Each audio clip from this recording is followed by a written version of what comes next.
Hey everyone, back with another video today. I did one yesterday as well on the SEIKO Alpinist SBDC087. That's the black dial. So go ahead and check that one out if you're interested in that watch as well. And if you like the videos, feel free to subscribe.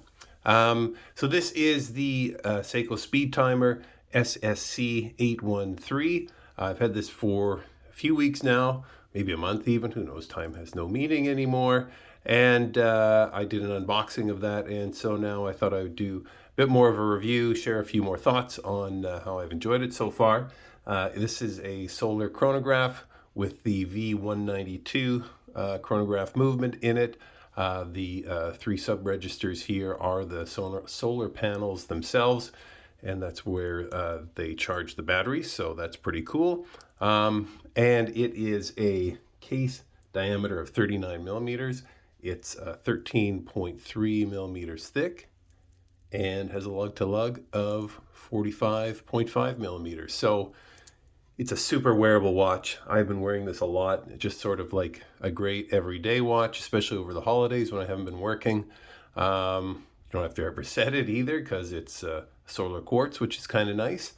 And it's super comfortable. And I don't have didn't have a chronograph in my collection at the moment, so I really wanted to add this. Don't really have a lot of white dialed or lighter dialed watches either, so it's been a great fit into my watch collection.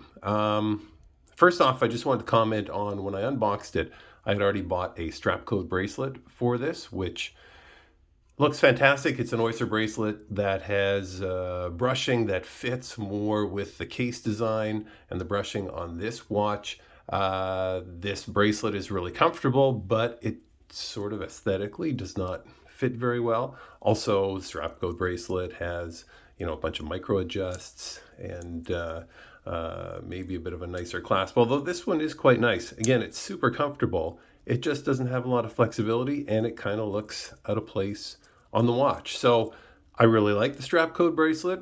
Unfortunately, I discovered a couple days after starting to wear it that, and I noticed this when I tried to put it on, that one of the lugs needed a little bit of, what would I say, convincing to seat properly in the lug hole.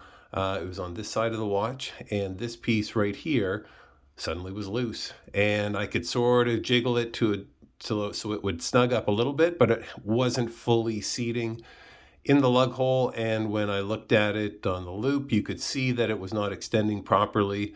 So there was an alignment issue. I contacted Strapcode, and they said try flipping the lugs to opposite sides of the watch to see if that worked. I tried that, so then the problem went from here down to here. So it was clearly that end link that was not milled properly or had a bit of a quality control issue. So I can't wear it because literally the watch could fall off. I've asked them if I can return it. Hopefully they will agree to that. They should, because their bracelet does not fit the watch that they designed it for. So that's unfortunate. Strapcode makes really nice stuff. And just to sort of show that, I thought I would wear today the SEIKO Samurai Save the Ocean Dark Matter Ray, which I have on a Strapcode Hexad bracelet, and it looks fantastic. The fit is good, and it matches the watch perfectly. So they do make good bracelets. Now, I will say, years ago, I bought an oyster bracelet for my SKX 007, and that one didn't fit quite as well as this one does, that's for sure. It does fit, but I did have to persuade, again, those lugs to line up properly. So, they're designing bracelets for watches that they have not made, and, it's an aftermarket bracelet, so I guess you take your chances. But that's really unfortunate, but that's how it is. So I am wearing this on the OEM bracelet, and I'm enjoying it. As I said, it's really comfortable. I managed to get a really good fit just by removing, I think I removed 2 links, and I'm on the second micro adjust, but again, there's not a lot of room there. So, but anyway, back to this watch. One of the things that I think that people are really excited about the dial and how, nice the proportions are, and it's balanced, and those three registers look really great in their positioning. At least I find there's not a lot of negative space in the dial, which is one thing I don't like. I like a balanced dial, proportionate dial, and not too much negative space, or just everything looks to be proportionately correct, if that makes any sense. But another thing about this watch is that it really has a nice case too. It's got not as curved lugs as a lot of other Seikos have, but it does sort of follow the contours of your wrist really nicely.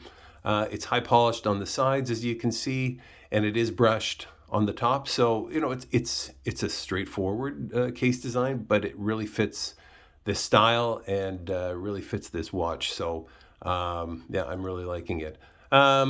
The date window, a lot of people have issues with, so I'm trying to get a good picture of that for you, and how it is so far down underneath the dial, which you can see it is, there's no doubt about it.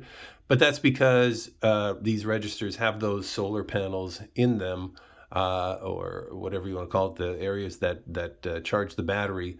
And so, you have to put that date disc down below. Some people say, well, I'd rather have a no date chronograph, or I don't like it it's not even at 4:30, it's like at 4:10 or 4:15, or 4:20.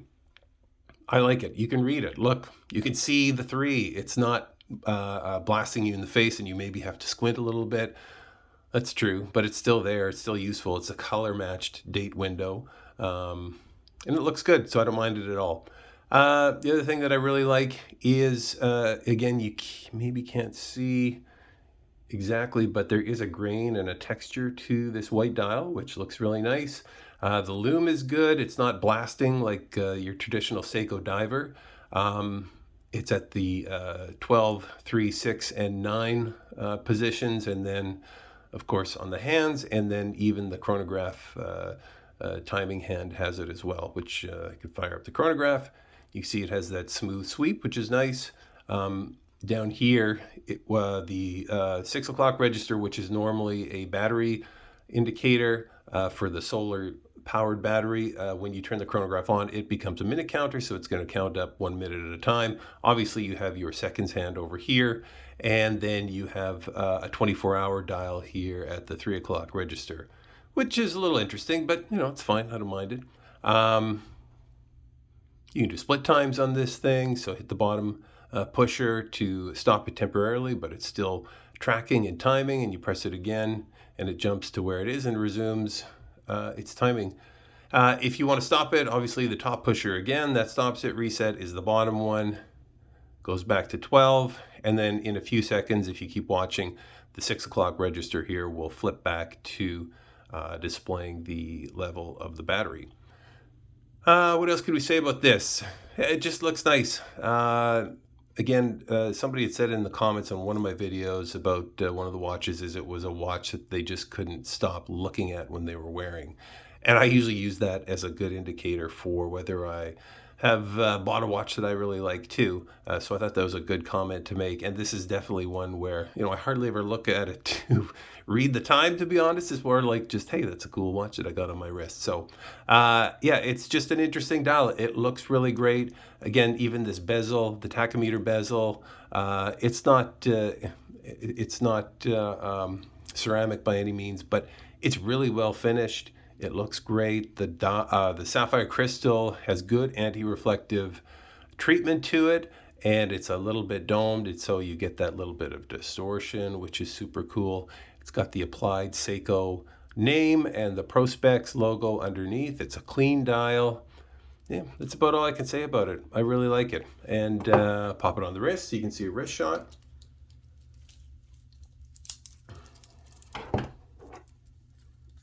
Put it on the right way, that would be helpful. So there you go.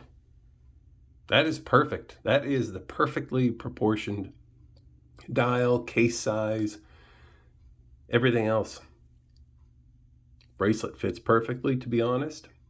Looks a little funky, but other than that, pretty great. All right, so that's it. If you have any questions or comments, leave them down below. If you like the video, please give it a like. If you're not subscribing, please subscribe. Thanks, everybody. We'll see you later. Bye, Jack and Pete.